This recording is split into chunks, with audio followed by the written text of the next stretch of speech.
आनंदमयी चैतन्यमयी सत्यमयी परमे ओम नमो भगवते श्री अरविंदाय। ओम तत्सवितुर्वरं रूपं ज्योतिः परस्य धीमहि यन्नः सत्येन दीपयेत् सत्येन दीपयेत्। అందరికీ నమస్కారం. ఈరోజు ఇల్నెస్ అనారోగ్యం గురించి డిస్కస్ చేయబోతున్నాము. ఇది అనారోగ్యం అన్నది ఇంకా మనం అందరము చవి చూసిందే. ఎప్పుడు మనం అనారోగ్యం పాలయ్యేది. ఈ అనారోగ్యం వచ్చినప్పుడల్లా డాక్టర్ల దగ్గరికి వెళ్తాము, మందులు తీసుకుంటాము.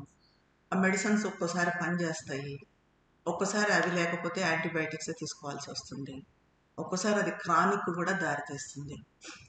అయితే ఇదంతా ఎందుకు జరుగుతుంది?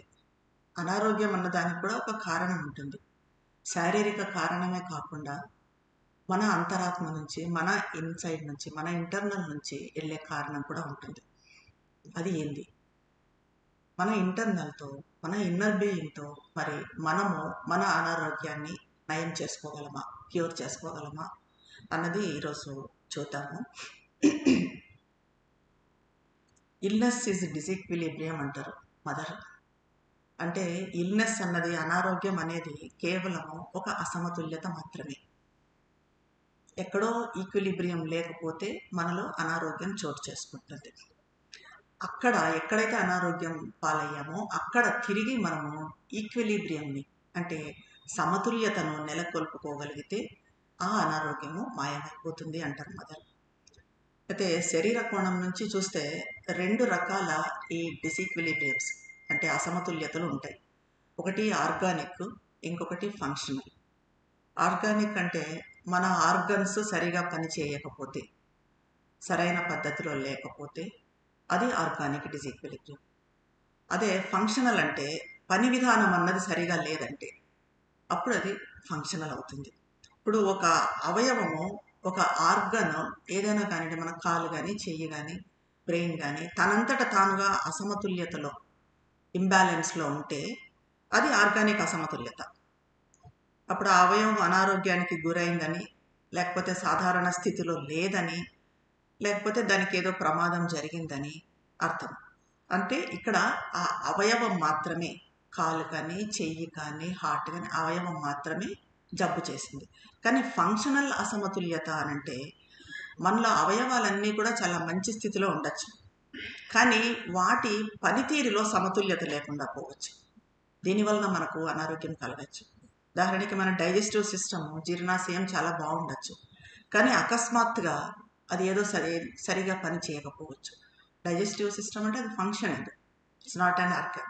సో శరీరం అద్భుతంగా ఉండొచ్చు, ఏదో జరిగి అది సరిగా పని చేయకపోవచ్చు. ఇది ఫంక్షనల్ డిసీక్విలిబ్రియం అంటాం. మనలో ఉన్న ఆర్గన్స్ సంగతి మనకు తెలిసిందే. Brain, lungs, heart, stomach, liver, ఇలా చాలా ఉన్నాయి ఆర్గన్స్. అయితే ప్రతి ఒక్కటి దాని విధిని అది నిర్వహిస్తూ, సాధారణంగా పనిచేస్తూ, ఒకదానితో ఒకటి సామరస్యతతో మంచి స్నేహితుల్లా ఉన్నంత వరకు అద్భుతమైన ఆరోగ్యంతో ఉంటాం, అనారోగ్యం పాలవం. కానీ ఏదో ఒక కారణం చేత వాటిల్లో ఏదో ఒకటి చెడు మూడ్లో ఉందే అనుకుందాం, లేదంటే అవసరమైన శక్తితో పనిచేయటం లేదు, లేదా ఒక టైంలో కొంచెం సేపు సమ్మె చేసినట్టుగా ఆగిపోతుంది. అప్పుడు అనారోగ్యానికి గురవ్వటం మాత్రమే కాకుండా మొత్తం వ్యవస్థ మొత్తం కూడా దెబ్బతింటుంది. దానికి తోడు అలా జరిగినప్పుడు మనలో ఒక నిరాశ, భావోద్వేగము, భావావేశము, కోరిక, లేకపోతే మన ప్రాణశక్తిని కలవరపరిచేది ఏదైనా సరే చోటు చేసుకున్నా, ఆలోచనలు చెల్లాచెదురై డిప్రెసివ్ థాట్స్ వచ్చినా, మనకు వచ్చిన దాన్ని భయంకరంగా ఊహించుకున్నా, దీనికి తోడు ఇంకా అనారోగ్యం అన్నది ఇంకా ఎక్కువ అవుతుంది. ఇవన్నీ తోడయ్యాయంటే, అంటే కేవలము ఒక చిన్న విషయము తప్పుగా జరిగితే, అది లోపల నుంచి వ్యాపించి తీవ్రమైన పరిస్థితికి దారితీస్తుంది. కాబట్టి ముఖ్యమైన విషయం ఏంటంటే వాటిని వెంటనే, అనారోగ్యం ఎక్కడో ప్రాబ్లం ఉంది అన్న వెంటనే వాటిని నియంత్రించటం, ఇది చాలా ముఖ్యం. అయితే దీనికి మరి మనం చైతన్యంతో ఉండాలి. ఇది తెలియాలి మనకు. ఆర్గన్ వెంటనే ఏదో ప్రాబ్లం వచ్చింది అనగానే మనకు తెలిసే అంత చైతన్యంతో మనం తప్పనిసరిగా ఉండాలి. మన అవయవాల పనితీరు పట్ల చైతన్యంతో ఉండాలి, కాన్షియస్నెస్ ఉండాలి. ఏది సరిగా ప్రవర్తించటం లేదో గమనించాలి. అది తనను తాను సరిదిద్దుకోవటానికి ఏం చేయాలో వెంటనే దానికి చెప్పాలి. అంటే ఎలా అయితే చిన్నపిల్లలకి మనము వాళ్ళు ఏదైనా కోరరాంది కోరితే ఇది కాదు, ఇది ఇలా చేయకూడదు, ఇది ఇలా కోరకూడదు అని ఎలా అయితే చిన్నపిల్లలకు బుద్ధి చెప్తామో, ఆ రకంగా మన ఆర్గన్స్ కూడా అవి పని చేయనప్పుడు, అవి సరిగా లేనప్పుడు వాటికి బుద్ధి చెప్పాలి. వాటికి ఖచ్చితంగా చెప్పాలి, నువ్వు పని చేయాల్సింది ఇలా కాదు, ఇంకో రకంగా చేయాలి అని. అంటే ఫర్ ఎగ్జాంపుల్ మన గుండె పిచ్చిగా కొట్టుకుంటుంది, కొట్టుకోవాల్సిన దానికన్నా ఆ నంబర్ కన్నా ఇంకా ఎక్కువ నంబర్స్ కొట్టుకుంటుంది. మన శ్వాసలు చాలా వేగంగా ఉన్నాయి, ఏదో అలజడి, తెలియని అలజడి ఉంది. అప్పుడు వెంటనే మన గుండెకు నెమ్మదిగా శాంతించమని చెప్పాలి. నువ్వు నెమ్మదిగా ఉండు, శాంతించు, శాంతించు, శాంతించు అని చెప్పాలి. అలాగే దీర్ఘ శ్వాసలు తీసుకుంటూ ఉండాలి అలాంటప్పుడు. ఇక శ్రీ అరవిందులు అంటారు, look for the inner cause of disharmony much more than the outer ones. It is the inside which governs the outside. అసామరస్యతకు కారణాలను బాహ్యంలో కన్నా నీ అంతరంలో వెతుకు. బాహ్యంలో ఏవేవో అనుకుంటాం మనం, ఆ బయట చుట్టుప్రక్కల ఉన్న వాతావరణము, లేదా మనం బయటికి పోయి రావటము, ఇవన్నీ అనుకుంటాం. కానీ దానికన్నా ముఖ్యంగా నీ అంతరంలో ఆ కారణాలను వెతుకు. ఎందుకంటే బాహ్యాన్ని పాలించేది ఎప్పుడు అంతరమే. మన ఇన్నర్ బీయింగ్ మన అవుటర్ బీయింగ్ను పాలిస్తుంది. అంటే అలా అని జబ్బులకు కారణమయ్యే సూక్ష్మ క్రిములు, ఈ బ్యాక్టీరియా అంటున్నాం, బ్యాడ్ బ్యాక్టీరియా అని, ఇది లేదని కాదు. ఎందుకంటే రీసెంట్గా మనం 2020లో కరోనా భూతాన్ని ఎదుర్కొన్నాం. చాలా ప్రాణ నష్టం జరిగింది, చాలా భయాందోళనలతో మాస్కులు పెట్టుకొని తిరిగాము. అయితే ఇవి కూడా ఉన్నాయి, సూక్ష్మక్రిములు, బ్యాక్టీరియా అన్నవి ఉన్నాయి. అవి ఎప్పుడూ ఉన్నాయి. ఇప్పుడు మనకు తెలిసిన దానికన్నా ఇంకా చాలా ఎక్కువ ఉన్నాయి. మనకు తెలిసినవి చాలా తక్కువ, ఇంకా ఎక్కువ ఉన్నాయి. కాకపోతే వాటి వల్ల మాత్రమే మనం అనారోగ్యానికి గురవం.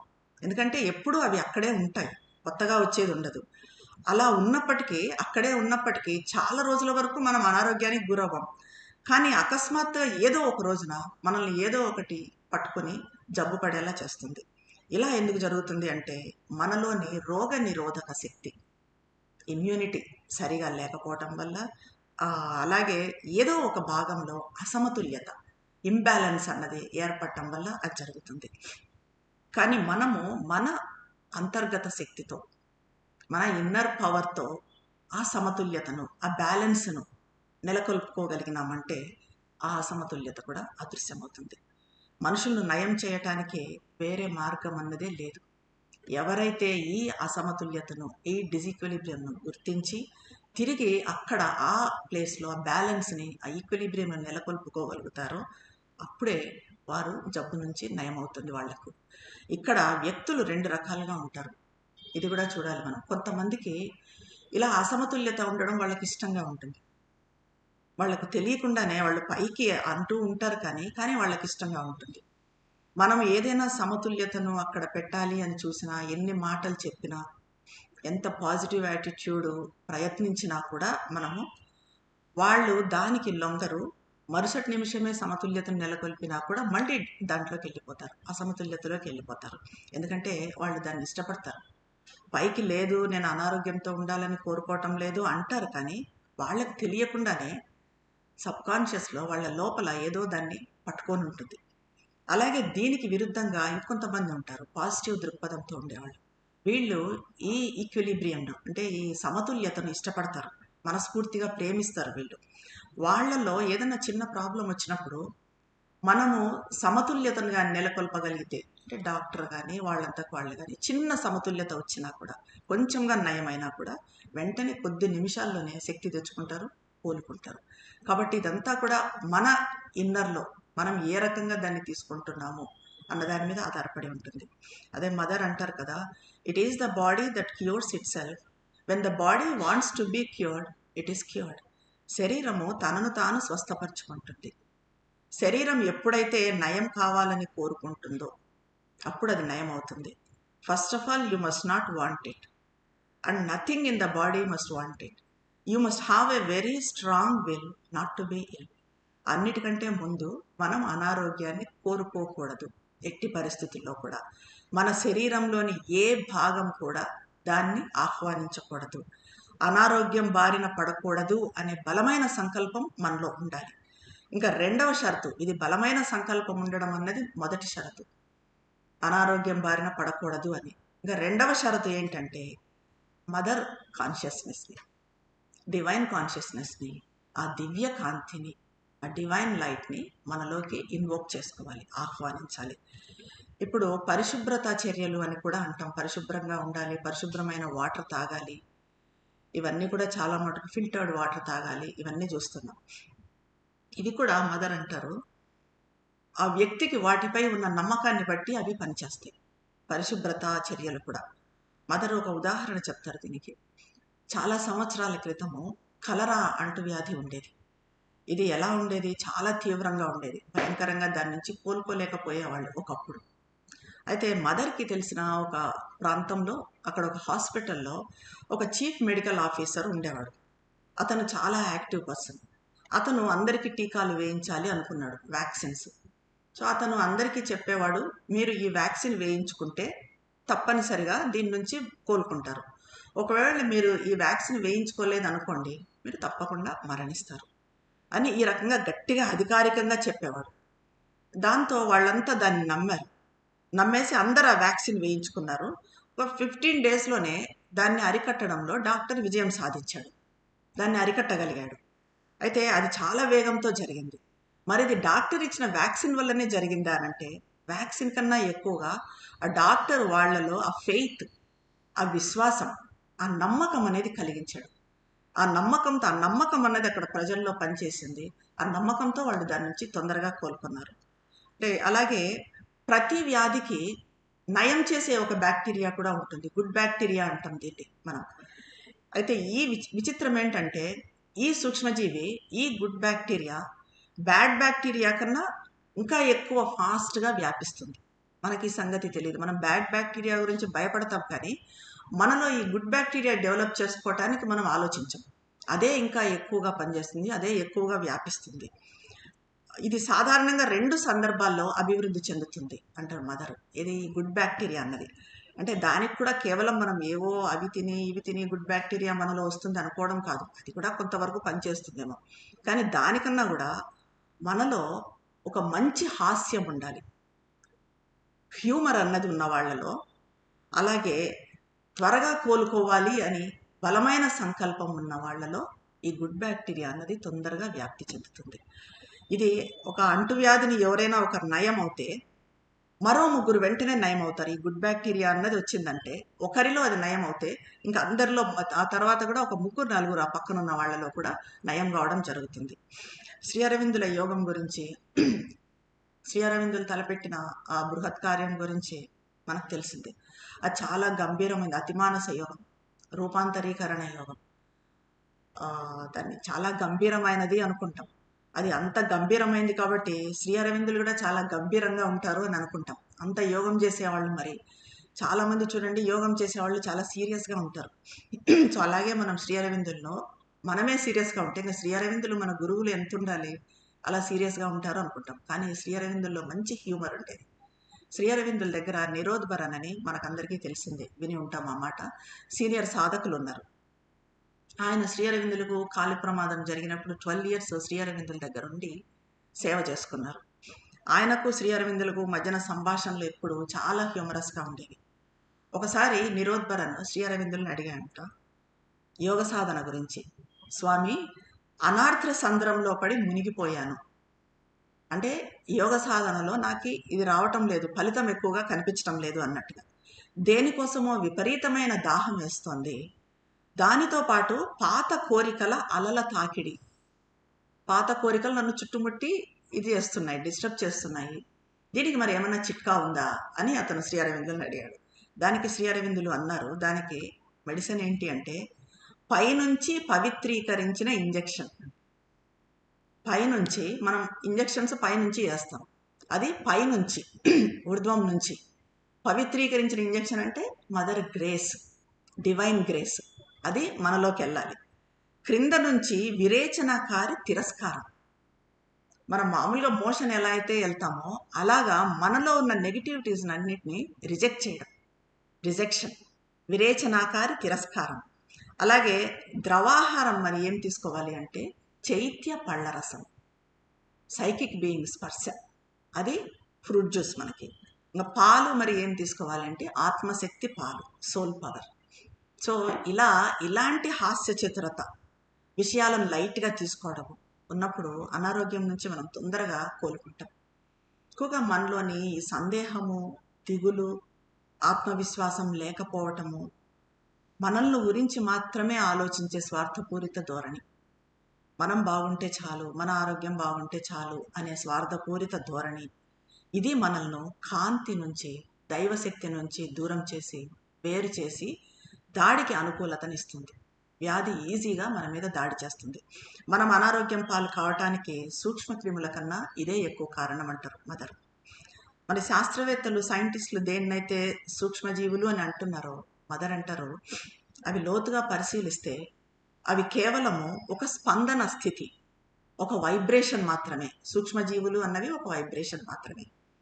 మనము దైవశక్తిని లేదా మన ఉన్నత సంకల్పాన్ని ఆ స్పందన పరిస్థితుల్లోకి, ఆ సూక్ష్మజీవులు ఉన్న చోటికి తీసుకురాగలిగితే అది మనలోనే కాకుండా మన చుట్టూ ఉన్న వాళ్ళలో కూడా వ్యాప్తి చెందుతుంది. సో దీనికి ఒక ఉదాహరణ కూడా ఉంది, రీసెంట్గా జరిగిన ఉదాహరణ. అమిత్ అని ఒక అతను అమెరికాలో ఉండేవాడు. అతనికి క్యాన్సర్ సోకింది, అది తెలిసింది. సో చనిపోతాడు అని చెప్పారు. కీమోథెరపీ ఎన్ని చేయించుకున్నా కూడా ఇంకా లేదు, ప్రయోజనం లేదు, చనిపోతాడు అన్నారు. ఆ కీమోథెరపీతో కూడా బాగా అలసిపోయాడు. సో అతను అనుకున్నాడు, ఇంకా ఇలా కాదు, నేను నా నేటివ్ ప్లేస్కి వెళ్ళిపోయి అక్కడే చనిపోవడం ఏదన్నా జరిగితే అక్కడే ఉంటే సరిపోతుంది అన్నట్టుగా అతను ఇక్కడికి ఇండియాకి వచ్చాడు. ఇండియాకి వచ్చి ఒక చిన్న గ్రామం అతనికి, అక్కడ పొలంలో, అతనికి పొలం ఉండేది, ఆ పొలంలో ఒక చిన్న పాకలో ఉంటూ అక్కడ దగ్గరలో ఉన్న బావిలో నీళ్లు తాగుతూ, గోశాల దగ్గరే గోశాల ఉండేది, ఆ రకమైన ఆహారం తింటూ, న్యాచురల్ ఫుడ్ తింటూ సీదాసాదా జీవితాన్ని గడిపాడు.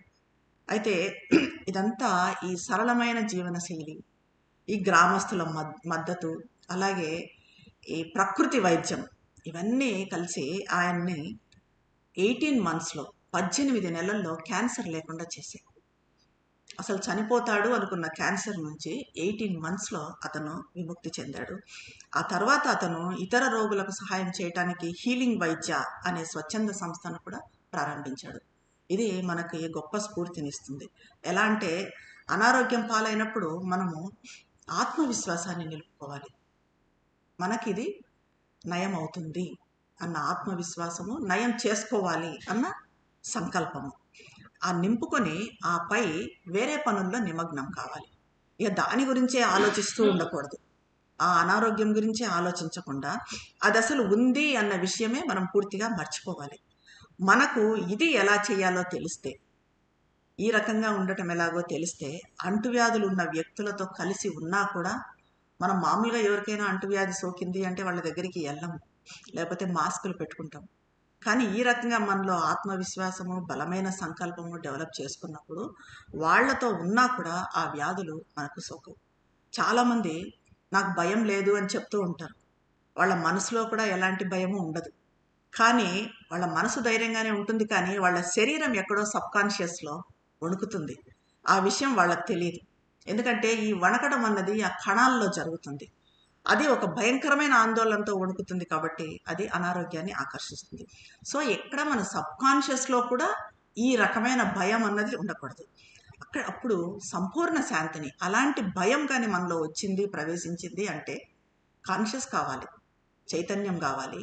అక్కడి నుంచి అక్కడ సంపూర్ణ శాంతిని, మన శరీర కణాల్లో శాంతిని, నిశ్శబ్దాన్ని, దైవ కృప పట్ల సంపూర్ణ విశ్వాసాన్ని, మదర్ గ్రేస్ పట్ల పూర్తి విశ్వాసం ఉంది నాకు అన్నదాన్ని మనం అక్కడ ఉంచాలి. అంటే ఎలా అంటే మన శరీరానికి భయంతో ముడుచుకుపోకుండా నచ్చజెప్పాలి. శరీరానికి చిన్నపిల్లలకు చెప్పినట్టుగా నీకేం కాదు, మదర్ గ్రేస్ నీకుంది, శాంతిగా ఉండు, నిశ్శబ్దంగా ఉండు.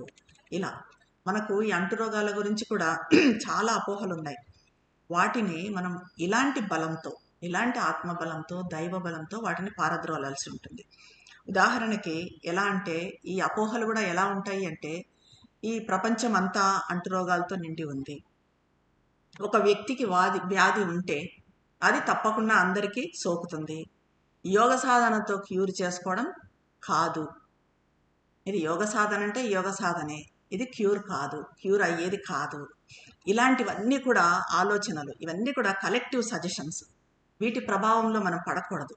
ఈ సజెషన్స్ వల్ల ప్రభావితం కానంత నిర్మలంగా, పవిత్రంగా ఉండాలి. వడపోయని నీటిని అంటే అన్ఫిల్టర్డ్ వాటర్ని మనం తాగుతూ ఉన్నా కూడా, ఇప్పుడు నేను అపరిశుభ్రమైన నీటిని తాగుతున్నాను అనుకున్నాం అనుకోండి, అనారోగ్యం పాలవుతాం. అలాంటి ఆలోచన మనసులోకి రాకపోయినా ఒకవేళ మన సబ్కాన్షియస్లో అది ఉన్నా కూడా ఆ శరీరం నిస్సహాయంగా లోబడిపోతుంది. అంటే మనం మన సబ్కాన్షియస్ గురించి కూడా ఇంత జాగ్రత్తగా ఉండాలి. ఈ వ్యాధి ఒక రకమైన ప్రకంపన అని చెప్పుకున్నాం, వైబ్రేషన్ అని. ఇది ఒక మానసిక సూచన కూడా, మెంటల్ సజెషన్ కూడా. వ్యాధి అన్నది ఒక రకమైన సంవేదనతో ఉండొచ్చు. దీనివలన ఎలా అంటే, మనకు వ్యాధి ఉన్న చోటికి మనం ఎప్పుడన్నా వెళ్ళినప్పుడు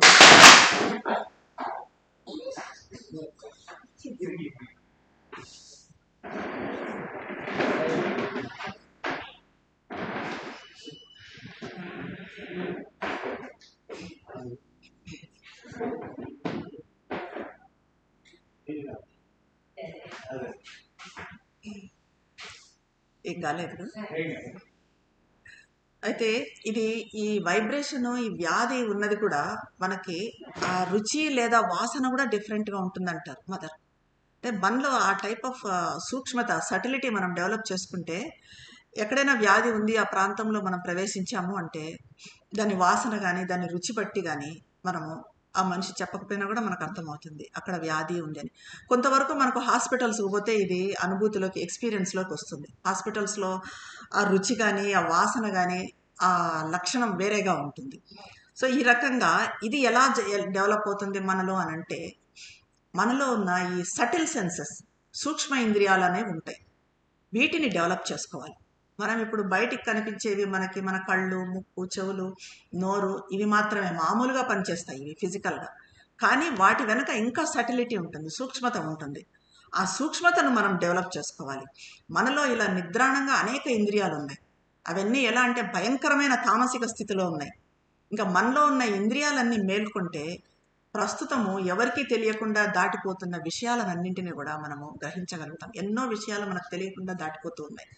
కానీ ఈ సూక్ష్మతను అన్నదాన్ని మనం డెవలప్ చేసుకున్నామంటే వీటన్నింటినీ కూడా మనము పట్టుకోగలుగుతాము. మనల్ని దాడి చేయకుండా వాటిని స్టాప్ చేయగలుగుతాము. సో మన చుట్టూ, దీనికి ముఖ్యంగా ఏమంటే, మన చుట్టూ ఏదైనా వ్యాధి మనల్ని దాడి చేయకుండా ఉండాలి అంటే ఒకటే దానికి మార్గము, ప్రశాంతమైన ప్రకంపనలను ఎలా ఉంచుకోవాలో తెలియాలి. మన చుట్టూ సాధ్యమైనంత వరకు మన చుట్టూ ప్రశాంతంగా ఉండేట్టుగా చూసుకోవాలి. మంచి పుస్తకాలు చదవటము, మంచి సంగీతం వినటము. ఇప్పుడు మదరు శ్రీ అరవిందుల మీద మంచి మంచి పాటలు ఉన్నాయి. మోహన్ మిశ్రా యూట్యూబ్లోకి వెళ్తే మనకి దొరుకుతాయి. సాధ్యమైనంత వరకు అలాంటి పాటలు, లేకపోతే మదర్ మ్యూజిక్కే పెట్టుకోవచ్చు మనం. ఈ రకంగా మన చుట్టూ ఒక ప్రశాంతమైన వాతావరణం అన్నది ఏర్పడుతుంది. అప్పుడు అలాగే సాధ్యమైన వరకు మన మనసులో కూడా అలజడి లేకుండా చూసుకోవాలి. అప్పుడు ఏమవుతుందంటే మన చుట్టూ ఒక ప్రొటెక్షన్ అన్నది ఏర్పడుతుంది. ఇలా ఉంటూ సాధ్యమైనంత వరకు మనం మదర్ కాన్షియస్నెస్లో ఉంటూ ఉంటే ఒక ప్రొటెక్షన్ సెల్ అన్నది ఏర్పడుతుంది. అయితే ఇది కూడా మన లోపల నుంచి బయటకు ప్రసరించే సంపూర్ణమైన ప్రశాంత వాతావరణం కావాలి, బయట నుంచి లోపలికి కాదు. మనం ఎంతసేపు నా చుట్టూ ప్రశాంతంగా లేదు, నా చుట్టూ చప్పుళ్ళు అవుతున్నాయి, నా చుట్టూ అరుస్తూ ఉంటారు, నాకు ప్రశాంతంగా ఉండటం లేదు అని చెప్పి ఎక్కడో దూరం వెళ్ళిపోయి నిశ్శబ్దంలో కూర్చొని ఇలాంటి చోట ఉండటము, ఇలాగే కాదు. మన లోపల నుంచి ఆ ప్రశాంతత అన్నది బయటికి వెళ్ళాలి. బయట నుంచి వచ్చే ప్రశాంతత కాదు, మన లోపల నుంచి బయటికి వెళ్ళాలి ప్రశాంతత. అంటే అది ఎలా ఉంటుందంటే, ఒక క్యాండిల్ ఇంకో క్యాండిల్ని వెలిగించినట్టు తమలో ప్రశాంతతను నిలుపుకున్న వాళ్ళే తమ చుట్టూ కూడా ప్రశాంతత అన్నదాన్ని ప్రసరింపజేస్తారు. సో ఆ రకంగా మనలో ప్రశాంతతను నిలుపుకోవాలి. ప్రశాంతత అన్నదాన్ని ఫస్ట్ మనలో నిలుపుకోవాలి. మన లోపల ప్రశాంతత ఉన్నప్పుడు దాన్ని మనం పక్కన వాళ్ళకి ఇవ్వగలుగుతాం. మన చుట్టూ ఆ వాతావరణాన్ని క్రియేట్ చేయగలుగుతాం. అట్ ద సేమ్ టైం మన చుట్టూ కూడా ఆ వాతావరణం ఉండేట్టుగా, మన లోపలికి అది వెళ్ళేట్టుగా చూసుకోవాలి. రెండు ఈక్వల్గా జరగాలి. అప్పుడు అలాంటి ప్రశాంతత మనలో నెలకొల్పుకున్నప్పుడు ఎక్కడికైనా వెళ్ళొచ్చు మనం. ఎందుకంటే మనం ఇంట్లో అయితే ప్రశాంతమైన వాతావరణం పెట్టుకోగలుగుతాం.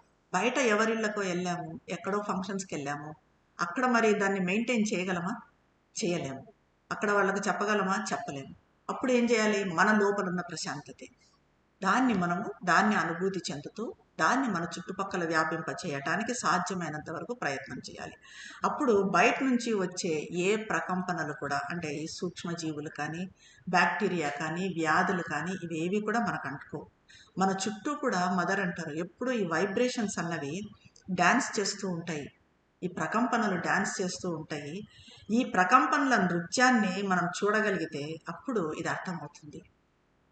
ఇది కావాలంటే, ఇది జరగాలంటే మనం చాలా సున్నితంగా ఉండాలి, చాలా సెన్సిటివ్గా, చాలా సటిల్గా, చాలా సెన్సిటివ్గా ఉండాలి. అది నెమ్మదిగా అభివృద్ధి చెందుతుంది. మనం నెమ్మదిగా డెవలప్ చేసుకోవాలి అలాంటిది. ఎందుకంటే ఇవన్నీ కూడా సంకల్పం ద్వారా మనం సంకల్పించుకొని, నేను ఇంకా సెన్సిటివ్ కావాలి, నాలో ఈ సటిల్ సెన్సెస్ అన్నవి డెవలప్ కావాలి, ఇలా ఒక సంకల్పం చేసుకొని ఒక పద్ధతి ప్రకారం చేసుకుంటే అది వీ క్యాన్ డూ ఇట్. అయితే ఈ కవచం అన్నది చెప్పుకున్నాము, ఒక ప్రొటెక్షన్ సెల్ అన్నది ఉంటుంది. దాని పట్ల కూడా తగినంత చైతన్యంతో ఉండాలి. అంటే మనకు ప్రొటెక్షన్ సెల్ ఏర్పడినా కూడా దాని మీద మనకు చైతన్యం లేకపోతే అది పనిచేయదు. ఎక్కడికన్నా పోయి మనం ఇలాంటి పరిస్థితి వచ్చినప్పుడు నాకేమీ కాదు, నా చుట్టూ మదర్ ప్రొటెక్షన్ సెల్ ఉంది, నన్ను ఏ జబ్బు ఏమీ చేయలేదు, ఎవరు దాడి చేయలేరు, ఏ నెగిటివ్ ఫోర్స్ దాడి చేయలేదు అన్న చైతన్యంతో ఉండాలి.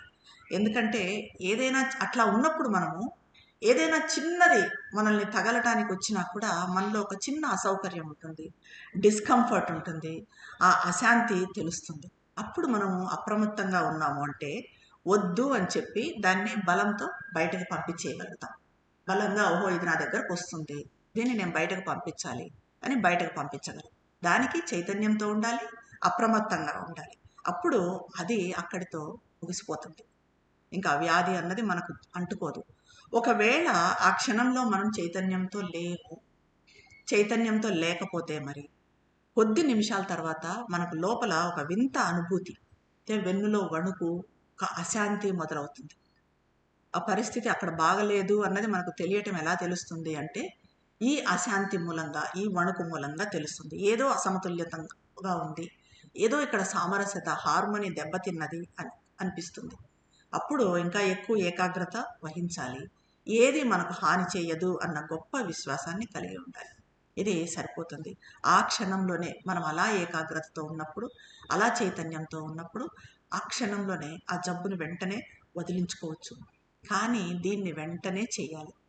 మనము నిదానంగా ఆలోచించి, లేకపోతే దాని గురించి పట్టించుకోకుండా నిదానంగా చేసి ఆ జబ్బును మనకు తెచ్చుకున్నాం అనుకోండి, తెచ్చుకున్న తర్వాత కూడా ఒంటరిగా కూర్చొని ఏకాగ్రత వహించి మదర్ ఫోర్స్ని మనలోకి ఇన్వోక్ చేసుకోవాలి. అంటే ఇన్ని రకాలుగా మదర్ చెప్తున్నారు మనకు. అలా అని మనము అప్రమత్తంగా ఉండకుండా ఎప్పుడొకసారి చేసుకోవచ్చు అనుకోవడం కాదు. ఫస్టే అప్రమత్తంగా ఉండాలి, చైతన్యంతో ఉండాలి. ఆ వ్యాధిని అక్కడ ఉంది వ్యాధి, ఇది నాకు సోకుతుంది అని గ్రహించగలిగే సెన్సిటివిటీని మనలో డెవలప్ చేసుకోవాలి. అలా అనిపించినప్పుడు వెంటనే దాన్ని తిప్పికొట్టేట్టుగా మనలో మనం డెవలప్ చేసుకోవాలి. ఇలా మనం ఏం చేయకపోతే ఏమవుతుంది? అనారోగ్యం అన్నది మనలో స్థిరపడిపోతుంది, ఇంకా అది క్రానిక్ అయిపోతుంది. ఇదంతా ఎందుకు జరుగుతుంది అంటే మనం అప్రమత్తంగా ఉండకపోవటం వల్లనే. అయితే సందర్భం ఏదన్నా కానివ్వండి, షరతు ఒకటే, అది ఏమైనా కానీ లాస్ట్ వరకు వచ్చి మనకు అనారోగ్యం వచ్చినా కూడా భయపడకూడదు, ప్రశాంతంగా ఉండాలి. ఉడికిపోతూ మనము ఆందోళన చెందుతూ శరీరంలో అశాంతిగా ఉంటే ఇంకా అది ఎక్కువవుతుంది, ఇంకా మొత్తం ముగిసిపోయినట్టే. ఇక మనం అప్పుడు ఏమి చేయటానికి ఉండదు. దేనికైనా సరే ఆధ్యాత్మిక జీవితాన్ని గడపాలన్నా, అనారోగ్యాన్ని నయం చేయాలన్నా కూడా అన్నిటికీ ఒకటే ఒక కండిషన్ ఏమంటే శాంతి, శాంతి, శాంతి, శాంతి.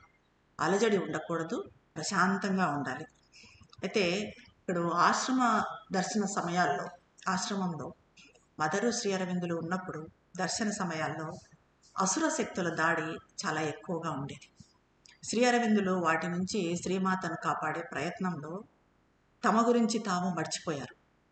అంత అప్రమత్తంగా లేరు. దాంతో కాలు జారటము, ఫ్రాక్చర్ కావటము జరిగింది. కాలికి కట్టుకట్టారు. ఇదంతా మనకు తెలిసిందే. దాన్ని శ్రీ అరవిందులు ఎంతో ప్రశాంతంగా ఎదుర్కొన్నారు. ప్రమాదం నుంచి కోలుకున్నారు. అయినా పూర్తిగా పడకకే అంటిపెట్టుకొని ఉండాల్సి వచ్చింది, బెడ్కే అంటిపెట్టుకోవాల్సి వచ్చింది.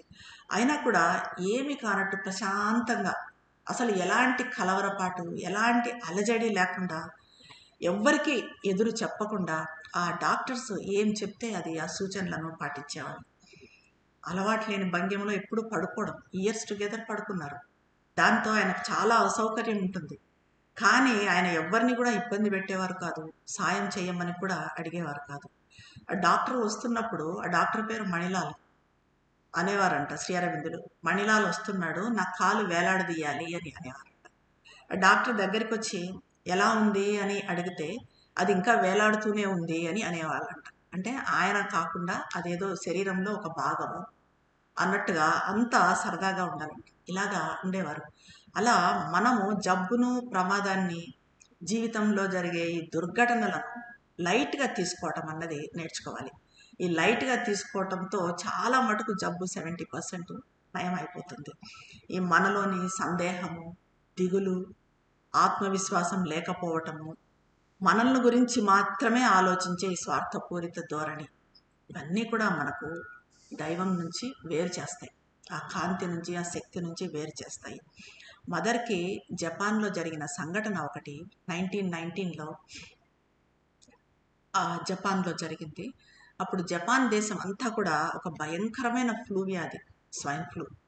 1919 అంటే అప్పుడే ఫస్ట్ వరల్డ్ వార్ అయిపోయింది. ఫస్ట్ వరల్డ్ వార్ అయిపోయినప్పుడు ఆ ఫ్లూ అన్నది మొత్తం వ్యాపించి ఉంది. లక్షలాది మంది ప్రాణాలను బలి తీసుకుంది. మదర్ అప్పుడు టోక్యోలో ఉన్నారు. ఆ టోక్యోలో ప్రతిరోజు వందలాది కేసులు నమోదయ్యేవి. ఇది సోకిన 3 రోజులకే రోగి మరణించేవాడు. ఎంత పెద్ద సంఖ్యలో ప్రజలు చనిపోయారంటే వాళ్ళను దహనం చేయడం కూడా సాధ్యం కావడం లేదనమాట. ఆ ప్లేసు దొరికేది కాదు, దహనం చేయడానికి కూడా సాధ్యమయ్యేది కాదు. 3వ రోజున చనిపోకపోతే 7వ రోజు చివరిలో వాళ్ళు పూర్తిగా కోలుకునేవాళ్ళు. కానీ చనిపోయే వాళ్ళైతే 3వ రోజుకే. కానీ చనిపోయే వాళ్ళ సంఖ్య కూడా అంత ఎక్కువగా ఉంటుంది. జపాన్లో ఇలాంటి మహమ్మారి రావడం చాలా అరుదు. ఎందుకంటే జపాన్ ప్రజలు చాలా పరిశుద్ధతకు చాలా ప్రాధాన్యత ఇస్తారు. వాళ్ళంతా డిసిప్లిన్ లైఫ్ ఉంటుంది, క్లెన్లీనెస్కి చాలా ఇంపార్టెన్స్ ఇస్తారు. అలాంటిది జపాన్లోనే అలాంటిది వచ్చింది. దాంతో ప్రజలంతా కూడా ఆ భయాందోళనలతో వణికిపోయారు. అప్పుడు మదర్ అక్కడ ఉన్నారు. అయితే మదర్ ఆలోచిస్తున్నారు, ఎందుకు ఈ అనారోగ్యం ఉంది, ఎందుకు ఇది వచ్చింది అని. మదర్కి తెలిసిన ఒక యువతి, ఒక లేడీ మదర్ని తన దగ్గరికి ఎక్కడికో రమ్మని చెప్పి పిలిచారు, ఏదో విషయాలు తెలుసుకోవటానికని. అక్కడికి వెళ్ళాలంటే మదర్ టోక్యో అటు సైడ్, అంటే పూర్తి నగరాన్నంతా దాటి అటు సైడ్కి వెళ్ళాలి. సరే, మదర్ పట్టించుకోలేదు, వెళ్ళారు. ఎలా ఒక ట్రామ్ కార్లో వెళ్ళారు మదర్. అయితే అంత మదర్ దారిలో చూస్తున్నారు, అంత మాస్కులు పెట్టుకొని భయంగా తిరుగుతున్నారు. అప్పుడు మదర్ అనుకున్నారు, అసలు ఈ అనారోగ్యం ఏంటి, ఈ అనారోగ్యం వెనుక శక్తులు ఏంటి, ఇవేంటి అన్నది నేను తెలుసుకోవాలి అని అనుకున్నారు మదర్. సరే, అలా వెళ్ళి ఫ్రెండ్తో గడిపేసి ఒక 1 అవర్ 2 అవర్స్ గడిపేసి మళ్ళీ తిరిగి వచ్చారు మదర్. తిరిగి వచ్చేపాటికి తీవ్రమైన జ్వరం వచ్చింది మదర్కి అది ఆ జబ్బు అంటుకుంది. డాక్టర్ని పిలిపించారు. ఆయన డాక్టర్ వచ్చి మదర్తో, మీకు తప్పకుండా మందు వేసుకోవాలి, మందు వేసుకుంటేనే మీకు నయం అవుతుంది, లేకపోతే నయం కాదు. అయితే మదర్ అన్నారు, లేదు నేను మందు వేసుకోను, నాకు మందు ఇవ్వద్దండి, నేను వేసుకోను అని చెప్పి ఖచ్చితంగా చెప్పారు. దాంతో ఆ డాక్టర్ విసుక్కొని వెళ్ళిపోయాడు. నేను చెప్పింది వినటం లేదు అన్నట్టుగా వెళ్ళిపోయాడు. ఆ తర్వాత మదర్ తీవ్రమైన జ్వరంతో అట్లాగే బెడ్ మీద ఉండిపోయారు. అప్పుడు బెడ్ మీద ఉన్నప్పుడు కూడా మదర్ ప్రశ్నించుకుంటూనే ఉన్నారు తమను తాము. ఏమంటే, ఏంటి ఈ అనారోగ్యము, ఇది అసలు ఇక్కడ ఎందుకు ఉంది, దీని వెనుక ఏముంది, దీని వెనుక ఉన్న శక్తులు ఏంటి, దీనికి కారణం ఏంటి అని చెప్పి మదర్ ఆలోచిస్తూనే ఉన్నారు. ఫస్ట్ డే అయిపోయింది. సెకండ్ డే ఈవినింగ్ వచ్చేపాటికి మదర్ ఒంటరిగా పడుకొని ఉన్నప్పుడు తల సొగం తెగిపోయి మిలిటరీ యూనిఫామ్లో ఉన్న ఒక వ్యక్తి, ఒక జీవి, ఒక వ్యక్తి అక్కడికి వచ్చాడు మదర్ దగ్గరికి వచ్చి ఆ మదర్ గుండెల మీద కూర్చొని అకస్మాత్తుగా పీల్చడం మొదలుపెట్టారు. మదర్లోని ప్రాణశక్తిని పీల్చడం మొదలుపెట్టాడు. ఇంకా అప్పుడు మదర్కి అర్థమైంది, తాను ఇంకా చనిపోబోతున్నాను, మరణించబోతున్నాను, ఈ వ్యక్తి నా ప్రాణశక్తిని అంతా తీసేసుకుంటున్నాడు అని చెప్పేసి. అప్పుడు మదర్ ఎలా ఉన్నారంటే లోతైన ట్రాన్స్లో ఉన్నారు, ధ్యాన స్థితిలో ఉన్నారు. అతను లాగేసుకుంటున్నాడు, మదర్ ప్రాణశక్తిని లాగేసుకుంటున్నాడు. అప్పుడు మదర్ ఏం చేశారంటే తమ అకల్ట్ పవర్ని, ఆధ్యాత్మిక శక్తిని, ఆ నిగూఢ శక్తిని, దాన్ని అకల్ట్ పవర్ని ఉపయోగించారు. దానితో ఆ శక్తితో అతనితో గట్టిగా పోరాడి చివరకు విజయం సాధించారు మదర్. అతన్ని హతం చేయగలిగినారు. దాంతో అతను అక్కడ నిలబడలేకపోయాడు. అప్పుడు మదర్కి మెలకువ వచ్చింది. ఆ తర్వాత ఒక 2-3 రోజులకు మొత్తం అంతా అక్కడ నగరంలో అంతా కూడా అస్సలు జబ్బు అనేది లేకుండా పోయింది. ఆ జబ్బు నుంచి ఎట్లా బయటపడ్డారు ఆ నగరంలో అన్నది ఎవరికీ తెలియదు. కానీ అక్కడ దాని వెనుక ఎలాగైతే మనకు సెకండ్ వరల్డ్ వార్లో ఎందుకు చివరి నిమిషంలో ఎందుకు జర్మనీ ఓడిపోయింది, హిట్లర్ ఓడిపోయాడు, ఎందుకు ఈ నేషన్స్ మిత్రదేశాలు ఇవి గెలిచాయి అన్నదానికి వెనుక అది మనకు అర్థం చేసుకునే వాళ్ళకి, విశ్వాసం ఉన్న వాళ్ళకి మనకు తెలుసు. మదరు, శ్రీ అరవిందులు అసుర శక్తులతో ఎలా పోరాడారు అనేది లాస్ట్ సెషన్లో చెప్పుకున్నాం మనం.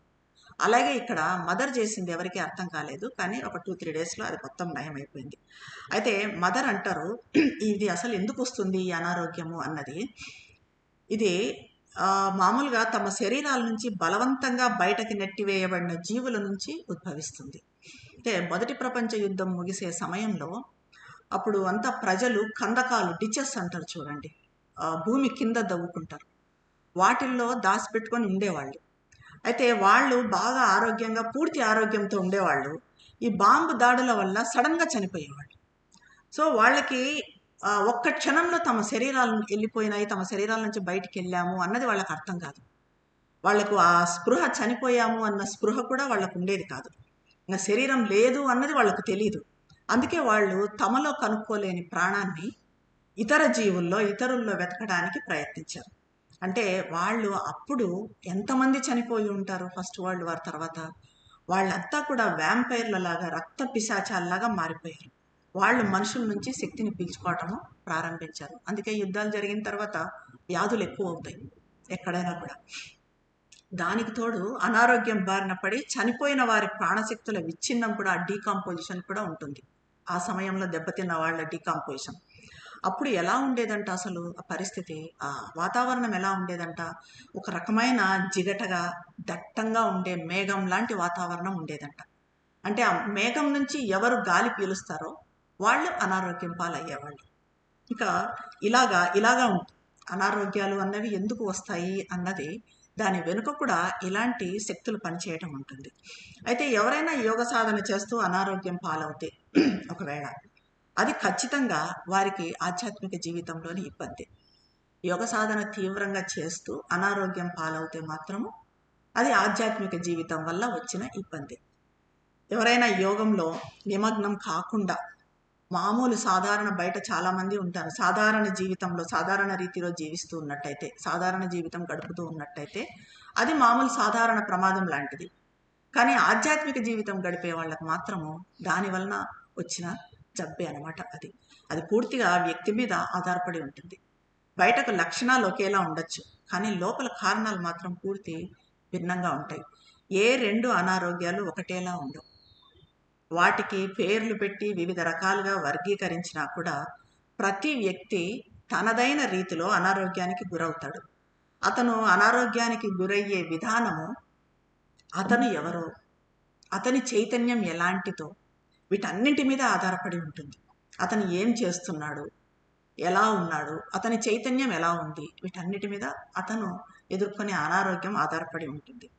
మరైతే మందులు పనిచేయవా, మందులు పనిచేస్తాయా అని అంటే, ఒక పర్టికులర్ మెడిసిన్ కొంతమందిని నయం చేసినట్లయితే మనం మామూలుగా ఆ మందు చాలా పవర్ఫుల్గా పనిచేసింది అని అంటాం.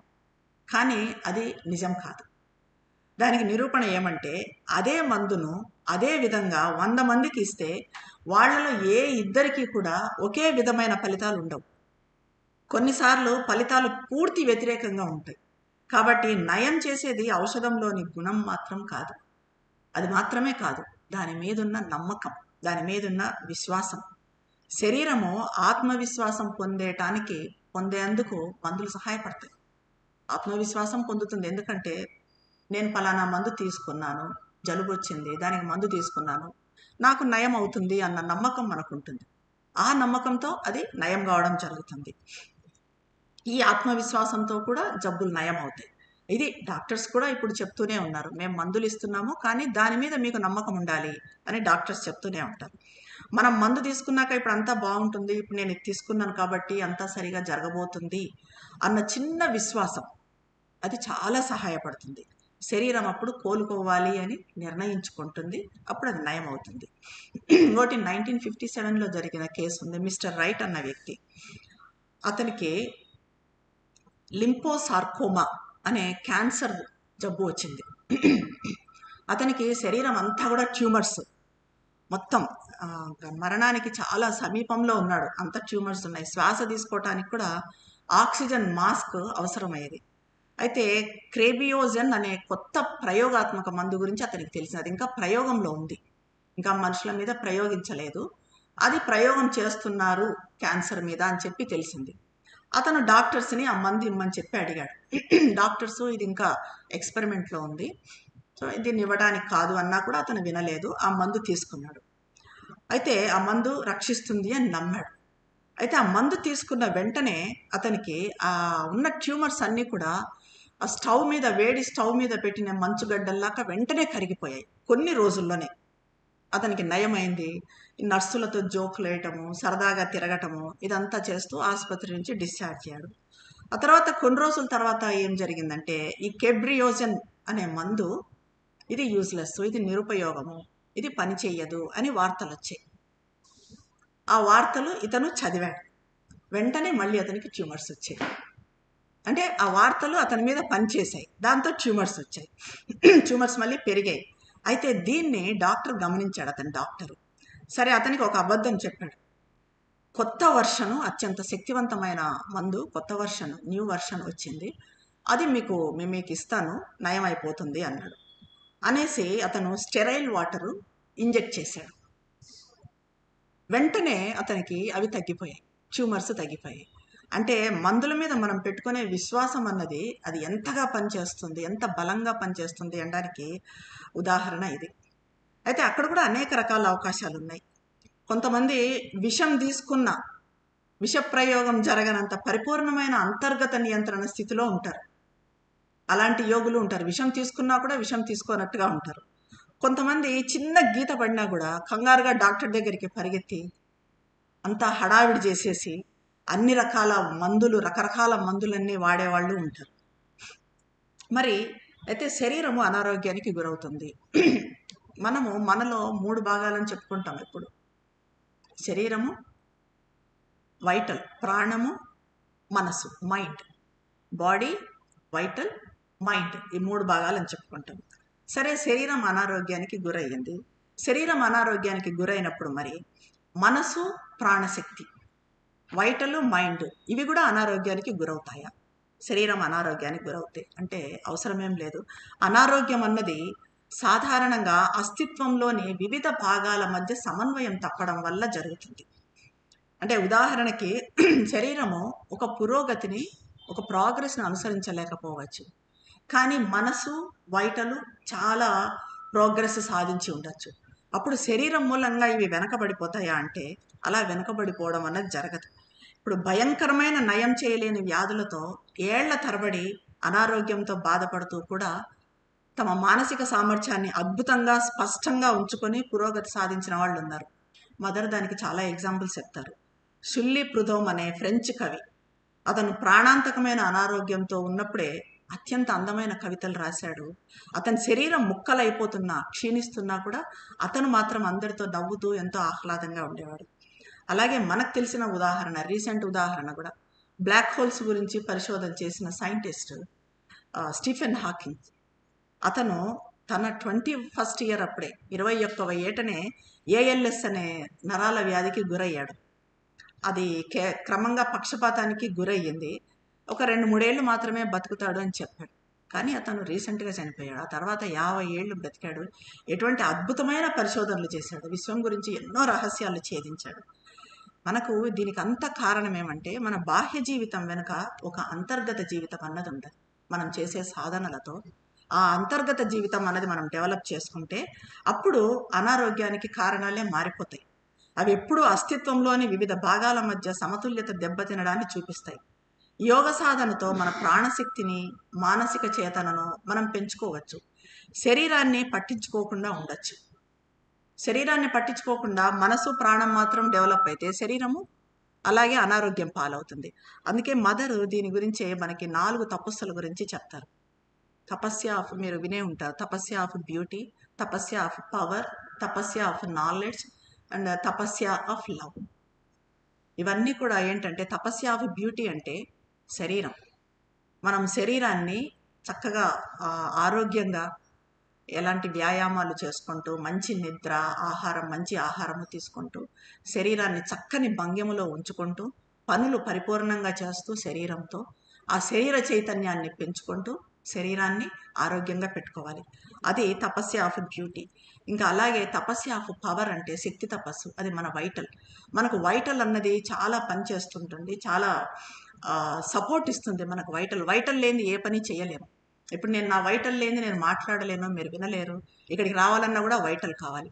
కానీ దీనికి కూడా మనము దీన్ని జ్ఞానం పెంచుకుంటూ శుద్ధి చెందిస్తూ అదే వైటల్ మళ్ళీ నెగిటివ్గా కూడా పనిచేస్తుంది.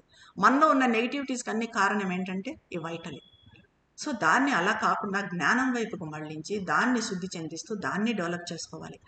అలాగే ఇంకోటి జ్ఞాన తపస్సు, తపస్య ఆఫ్ నాలెడ్జ్ అంటారు. అది మనసుతో చేసే సాధనలు. మనము ధ్యానం చేయడము, మంచి మంచి పుస్తకాలు చదవడము, ఏకాగ్రత పెంచుకోవటము, మంచి పాజిటివ్ థింకింగ్ పెంచుకోవటము, వీటన్నింటితో ఆ జ్ఞాన తపస్సు, తపస్య ఆఫ్ నాలెడ్జ్ పెంపొందించుకోవాలి. ఇంకా తపస్య ఆఫ్ లవ్, ప్రేమ తపస్సు అంటే మనలో ప్రేమ భావాన్ని పెంచుకోవాలి. అందరినీ, అన్నింటినీ ఎప్పటికీ ప్రేమించగలగాలి, తిరుగు ఏది ఆశించకుండా. వాళ్ళు మనల్ని ప్రేమించినా ప్రేమించకపోయినా. ఇది చెప్పినంత సులభం కాదు, చాలా కష్టం. కానీ ఇది ఎప్పుడు మనలో వస్తుంది అంటే ఎప్పుడైతే మనం భగవంతుని ప్రేమిస్తామో, భగవంతుని ప్రేమించినప్పుడు అందరిలో భగవంతుని మనం చూడగలిగినప్పుడు అప్పుడు ఆటోమేటిక్గా ప్రేమ అన్నది ఏమీ ఆశించకుండా వస్తుంది. సో ఈ 4 మనము మొత్తం మన అస్తిత్వాన్ని అంతా సక్రమంగా బ్యాలెన్స్లో, సమతుల్యతలో పెట్టుకోవటానికి ఉపయోగపడతాయి. ఈ రకంగా మనసు, ప్రాణము, శరీరము, హృదయము, ఈ 4 కూడా మన ఉన్నత చైతన్యం వైపు, మదర్ కాన్షియస్నెస్ వైపు వృద్ధి చెందేట్టుగా మనం చూసుకోవాలి. ఇంకా తర్వాత ప్రమాదాల గురించి కూడా మదర్ చెప్తారు. ప్రమాదాల్లో కూడా మనం ఎంచుకోవటానికి ఒక క్షణం ఉంటుంది అంటారు. అంటే ప్రమాదం పెద్దగా కావడానికి, అది కాకుండా పోవటానికి కూడా అది కూడా మన చేతిలో ఉంది. ఇప్పుడు ఎవరైనా ఉదాహరణకి జారి పడిపోతున్నారు, మనమే జారి పడిపోతున్నాం అనుకోండి. ఆ జారి పడిపోయే క్షణానికి ఇంకా మనకు దెబ్బ తగిలే క్షణానికి ఒక్క సెకండ్ మధ్యలో కొంచెం ఒక ఫ్రాక్షన్ ఆఫ్ సెకండ్ ఒక చిన్న గ్యాప్ ఉంటుంది. ఆ టైంలో మనము ఈ మదర్ కాన్షియస్నెస్ని కానీ, మన సైకిక్ బీయింగ్ని కానీ, మన ఇన్నర్ బీయింగ్లో కానీ కాన్సన్ట్రేట్ చేయగలిగితే ఆ ప్రమాదం ఎక్కువ జరగకుండా తప్పిపోతుంది. కానీ అది కావాలంటే మరి అప్పటికప్పుడు వస్తుందిలే అని అనుకుంటే యాక్సిడెంట్లు కూడా ఇలాగే. మనకి యాక్సిడెంట్ అయ్యి పక్కన పడిపోయినప్పుడు టక్కున వెంటనే ఈ కాన్షియస్నెస్లోకి వచ్చామనుకోండి, అది యాక్సిడెంట్ ఇంకా ప్రాణం కాదు కదా, చాలా చిన్నగా అయిపోయి పక్కకి వెళ్ళిపోతుంది. అది లేకుండా మామూలుగా ఉన్నప్పుడు అది మొత్తం ప్రాణం పోయే పరిస్థితే వస్తుంది. మరి ఇది అప్పటికప్పుడు వస్తుందా? మనకు రాదు. దాన్ని ఎప్పుడూ ఉండేట్టుగా మనం డెవలప్ చేసుకుంటూ వస్తే ఆ టైంలో మనము ప్రమాదం జరిగేటప్పుడు వెంటనే కనెక్ట్ కాగలుగుతాం. ఎప్పుడు ఆ కనెక్షన్ అన్నది, మదర్తో కనెక్షన్ అన్నది మనం డెవలప్ చేసుకోగలిగితే, ఎప్పుడైతే ప్రమాదం మన దగ్గరికి వస్తుందో, వ్యాధి మన దగ్గరికి వస్తుందో, మనం కింద పడిపోతున్నామో అప్పుడు వెంటనే కనెక్ట్ కాగలుగుతాము. అప్పుడు వెంటనే ఆ మదర్ ప్రొటెక్షన్ అన్నది పనిచేస్తుంది. కానీ ఆ టైంలో మరి అలా జరిగినప్పుడు అయ్యో ఇప్పుడు నాకు దెబ్బ తగలబోతుంది, అయ్యో నేను పడిపోయాను, పెద్ద ప్రమాదం అవుతుందేమో అని ఒక్కసారి ఆ డిప్రెసివ్ థాట్స్ వచ్చాయి అనుకోండి, భయము, డిప్రెసివ్ థాట్స్, ఇంకా మనం అనుకున్నదే జరుగుతుంది. కాబట్టి అలా కూడా పడ్డా కూడా కింద పడ్డా యాక్సిడెంట్ జరిగినా ఎక్కడా కూడా మన మనోనిబ్బరం అన్నది కోల్పోకూడదు. కాబట్టి జీవితంలో ప్రతి నిమిషము ఎంతో ఎరుకతో ఉండాలి. ఆ సెకండ్లో అతి తక్కువ సమయంలోనే ప్రమాదం కాకుండా కూడా మనము చేసుకోవచ్చు. ఇప్పుడు సామూహిక ప్రమాదాలు అన్నవి చెప్తాం, అంటే కలెక్టివ్ ప్రమాదాలు అంటారు, ఇవి జరుగుతూ ఉంటాయి. ఇప్పుడు బస్సు యాక్సిడెంట్లు, ట్రైన్ యాక్సిడెంట్లు, ప్లేన్ యాక్సిడెంట్స్, ఇవన్నీ కూడా మరి ఇవి కూడా వ్యక్తులు వాతావరణాల కలయిక వల్ల ఏర్పడుతుంది అంటారు మదర్. ఇప్పుడు ఫస్ట్ వరల్డ్ వార్ అప్పుడు ఏసెస్ అనే వ్యక్తి, అతను అద్భుతంగా విమానాలు నడిపేవాడు. అతనికి ఎప్పుడు ఏమీ జరగలేదు. కానీ ఒక్కసారి అతనికి ఏదో తనకు జరగబోతుంది అన్న దురదృష్టం ఉంది తనకు అన్న ఆలోచన వచ్చింది. ఆ తర్వాత అతను ఒకసారి ఫ్రాన్స్కి వెళ్ళాలనుకున్నాడు. అప్పుడు అతనితో పాటు మదర్ సోదరుడు అతనితో పాటు వెళ్ళాలనుకున్నాడు. అతను వెళ్ళే విమానము ఎలాంటిదంటే, ఇప్పుడు అన్ని షోలు పెడతారు చూడండి, విమానాలు, ప్లేన్ షోస్ అని, అలాంటి విమానం. సో చాలామంది అతనికి బ్రదర్కి చెప్పారు, నువ్వు దాంట్లో వెళ్ళొద్దు, అది సేఫ్ కాదు అని. కానీ ఆయన వినలేదు. అతనితో పాటు ఆ ఏఎస్ఎస్ అనే అతనితో పాటే దీంట్లో వెళ్ళాడు, ప్లేన్లో వెళ్ళాడు. వెళ్తే ఏమైందంటే, అది మధ్యలో మామూలుగానే వెళ్ళింది. కొంచెం దూరం పోయిన తర్వాత ఆ సహారా ఎడారి మధ్యలో అది మొరాయించి ఆగిపోయింది. ఆగిపోయినా కూడా మళ్ళీ కొంచెం సేపటికి మళ్ళీ అదే సర్దుకుంది, మళ్ళీ అదే స్టార్ట్ అయ్యి వెళ్ళిపోయింది, కంటిన్యూ అయ్యి కొంత దూరం పోయిన తర్వాత ఈయన దిగాల్సిన డెస్టినేషన్ వచ్చింది, బ్రదర్. అతను దిగిపోయిన తర్వాత మళ్ళీ వెళ్తూ ఉండగా, ఫ్రాన్స్ వెళ్తూ ఉండగా ఈ వ్యక్తి ఒక్కడే ఉన్నాడు. అప్పుడు ప్రమాదం సంభవించింది, అతను మరణించడం జరిగింది. అంటే అతనికి ఆ దురదృష్టం అనేది ఉంది, మనసులో ఉంది. ఈ బ్రదర్ ఏంటి, అతనికి విశ్వాసం ఉంది, నాకేం కాదు అన్న విశ్వాసం ఉంది. ఈ రెండు వాతావరణాలు అక్కడ కలిసాయి, రెండు వ్యక్తులు కలిశారు, ఒకరు పాజిటివ్, ఒకరు నెగిటివ్. ఈ పాజిటివ్ది కొంతకాలం పనిచేసింది. ఎంతవరకు పనిచేసింది, అక్కడ ప్లేన్ ఆగిపోయింది, కానీ మళ్ళీ అది ప్లేన్ ఇతని పాజిటివ్ దృక్పథంతో అది సరిగా జరిగింది. మళ్ళీ ఇతన్ని నెగిటివ్ పనిచేసింది కాబట్టి అది అక్కడ అతను చనిపోవడం జరుగుతుంది. సో ఈ రకంగా కూడా జరుగుతుంది. ఇలాంటిది ఇంకొక ఎగ్జాంపుల్ కూడా, చాలా మంచి ఎగ్జాంపుల్ మదర్ చెప్తారు. ఇద్దరు వ్యక్తులు, భార్యాభర్తలు ఉండేవాళ్ళంట. వాళ్ళు ప్రయాణం చేసేటప్పుడు ఎప్పుడైనా పక్కన వాళ్ళకి ప్రమాదం జరుగుతుంది, వాళ్ళకేం జరగదు, వాళ్ళు బాగా ఉంటారు, వాళ్ళు బయటపడతారు. అలాగే ఒకసారి పడవలో పోతుంటే ఆ పడవ మునిగింది, మొత్తం అందరూ చనిపోయారు, కానీ వాళ్ళిద్దరూ మాత్రము సేఫ్గా ఉన్నారు, సేఫ్గా బయటపడ్డారు. అంటే ఐరన్ లెగ్ అంటాం చూడండి కొంతమందిని, మన దాంట్లో వీళ్ళని బ్రింగర్స్ ఆఫ్ బ్యాడ్ లక్ అని కూడా పిలవచ్చు. సో ఇలాంటివి కూడా జరుగుతూ ఉంటాయి. ఇలాంటి వ్యక్తులతో మనం ఎప్పుడు ప్రయాణించకూడదు, ఎప్పుడు జాగ్రత్తగా ఉండాలి. మనం అంటే ప్రయాణం ఎవరితో చేస్తున్నాము, ఎలాంటి వాళ్ళతో మనం మెదులుతున్నాము, ఇవన్నీ కూడా చాలా ఇంపార్టెంట్. ఇవన్నీ సాధారణ కోణం నుంచి చూస్తే మనకు అర్థం కాదు, కానీ వాతావరణం యొక్క సాంగత్యాల గురించి మనం ఎప్పుడు జాగ్రత్త వహించాలి. అందుకే సమూహాలుగా ప్రయాణించేటప్పుడు ఎవరితో ప్రయాణిస్తున్నాము, ఎలాంటి వాళ్ళతో, ఎలాంటి గ్రూప్తో ప్రయాణిస్తున్నాము, ఇది తెలుసుకోవాలి. దానికి ఒక విజన్ అన్నది ఉండాలి. మనకి ఆధ్యాత్మికతలో ఉన్నాం కాబట్టి బయట వాళ్ళకి, దీంట్లో లేని వాళ్ళకి ఇదంతా పెద్ద లెక్కలోకి రాదు, అది జరిగిపోతూ ఉంటుంది. కాకపోతే మనకి ఈ విషయాలన్నీ తెలుసు కాబట్టి వాటి విజన్ అన్నది ఉండాలి. ఎప్పుడైనా ఎవరి చుట్టైనా ఒక చిన్న నల్లని మేఘం ఉన్నట్టు కనిపిస్తే వాళ్లతో ప్రయాణించకుండా జాగ్రత్త పడాలి అంటారు. మళ్ళీ ఈ నల్లని మేఘం అన్నది వాళ్ళ చుట్టూ ఉన్న నెగిటివిటీ కనిపించాలి అంటే మనలో సెన్సిటివిటీ అన్నది పెంచుకోవాలి. ఇంకా యోగ సాధనలో అనారోగ్యాలు అన్నీ వస్తాయి కదా, మరి అవి పరీక్షలా అంటే అవి పరీక్షలు కాదు. ఉద్దేశపూర్వకంగా భగవంతుడు మనకేమీ ఇవ్వడు, అనారోగ్యం ఇవ్వాలని అనుకోడు. మనం యోగ సాధన చేస్తున్నప్పుడు ఏదన్నా వచ్చింది అంటే, కాకపోతే వాటి పట్ల మన దృక్పథం ఎలా ఉంటుంది అన్నది ఇంపార్టెంట్. వాటిని మనకి టెస్ట్ల లాగా తీసుకొని, దాన్ని ఇప్పుడు శరీరంలో ఏదో ప్రాబ్లం వచ్చింది మనకు యోగ సాధన చేస్తున్నప్పుడు, దీన్ని ఇది యోగ సాధన చేస్తున్నాను కాబట్టి వస్తుంది, నా వైటలు మెంటలు బాగున్నాయి, నా శరీరం బాగాలేదు, శరీరాన్ని వాటికి ఈక్వల్ చేయాలి అంటే ఎక్కడుందో ప్రాబ్లం డిటెక్ట్ చేయాలి, ఆ ప్రాబ్లమ్ని నేను సాల్వ్ చేసుకోవాలి. ఈ రకమైన ధోరణి ఉండాలి తప్ప, ఇది మనకేదో భగవంతుడు ఇచ్చాడు అని దాన్ని యాక్సెప్ట్ చేసి అదేదో గొప్ప అనుకున్నట్టుగా మనము అట్లాగే ఉండిపోకూడదు. ఆధ్యాత్మికంగా అనారోగ్యాన్ని నయం చేయటానికి 2 మార్గాలు ఉన్నాయి. ఆ శరీర భాగంపై చైతన్య శక్తిని కేంద్రీకరించటం, ఈ పద్ధతిలో ఫలితం సహజంగానే వ్యక్తి రిసెప్టివిటీ మీద ఆధారపడి ఉంటుంది. మనకి ఏ భాగంలో అయితే ప్రాబ్లం ఉందో ఆ భాగం మీద మన కాన్షియస్నెస్ని మొత్తము మదర్ కాన్షియస్నెస్ని మన కాన్షియస్నెస్ని పెట్టి ఆస్పైర్ చేస్తూ మదర్ ఫోటో ముందు కూర్చొని మదర్ కాన్షియస్నెస్ మదర్ లైటు దాని మీద ప్రసరించేట్టుగా చూసుకోవాలి. ఊరికే మనము మానసికంగా నేను బాగుండాలి అని అది కూడా అవసరం, అది అనుకుంటే సరిపోదు, అది మాత్రమే పని చేయదు. At the same time divine help తీసుకోవాలి. మనం డివైన్ కాన్షియస్నెస్ని మనలోకి ఇన్వోక్ చేసుకోవాలి. ఇది అవసరం అవుతుంది. అలాగే మనము ఎలా అంటే ఎలాంటి ఇవి డెవలప్ చేసుకోవాలి, ఎలాంటి లక్షణాలు మనలో డెవలప్ చేసుకుంటే మరి ఈ అనారోగ్యాన్ని తొందరగా పోగొట్టుకోగలము అంటే, మనలో అనారోగ్యాన్ని పోగొట్టుకోవాలన్నా, అసలు అనారోగ్యం అన్నదే మన దరిదాపుల్లోకి రాకుండా చూసుకోవాలన్నా కొన్ని అలవాట్లు డెవలప్ చేసుకోవాలి. అవేదంటే సంతోషంగా ఉండటానికి ప్రయత్నించాలి. సాధ్యమైనంత వరకు ఎప్పుడు సంతోషంగా ఉండటానికి ప్రయత్నించాలి. మంచి ఆరోగ్యాన్ని కాపాడుకోవాలి. ప్రస్తుతానికి ఈ లోకంలో సంతోషము, మంచి ఆరోగ్యము అనేవి అవి సాధారణ పరిస్థితులు కాదు. ఎందుకంటే ఎక్కడ చూసినా వాటికి వ్యతిరేకమైనవే ఉన్నాయి. ఆరోగ్యము లేదు ఎక్కడ. సంతోషం అన్నది మనం సంతోషపడే పరిస్థితులే మనకు కనిపించటం లేదు. కానీ మనలో మాత్రం అవి నెలకొల్పుకోవాలి. మన జీవన విధానాన్ని సరిదిద్దుకోవడం ద్వారా మాత్రమే మనం మంచి ఆరోగ్యాన్ని పొందగలం. ఫైనల్గా మన లక్ష్యమే divine life in divine body. మన పూర్ణయోగ లక్ష్యమే divine life in divine body.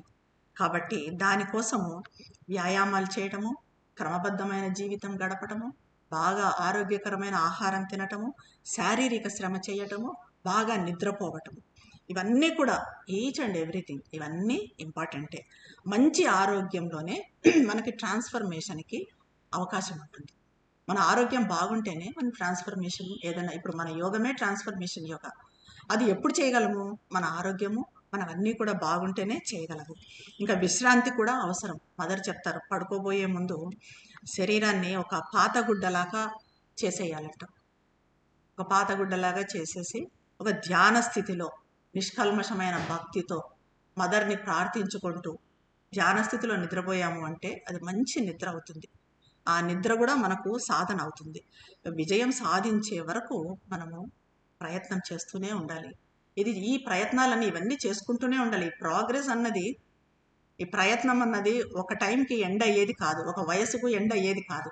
ఇది ఎప్పటికీ ఎన్ని సంవత్సరాలు వచ్చినా, 75, 80, 90 ఎన్ని సంవత్సరాలు వచ్చినా మనము బ్రతికినంత వరకు లాస్ట్ మూమెంట్ వరకు కూడా మనం ప్రతి దానికోసం, ఇప్పుడు మనం చెప్పుకున్న అన్ని లక్షణాల కోసము ప్రయత్నం చేస్తూనే ఉండాలి.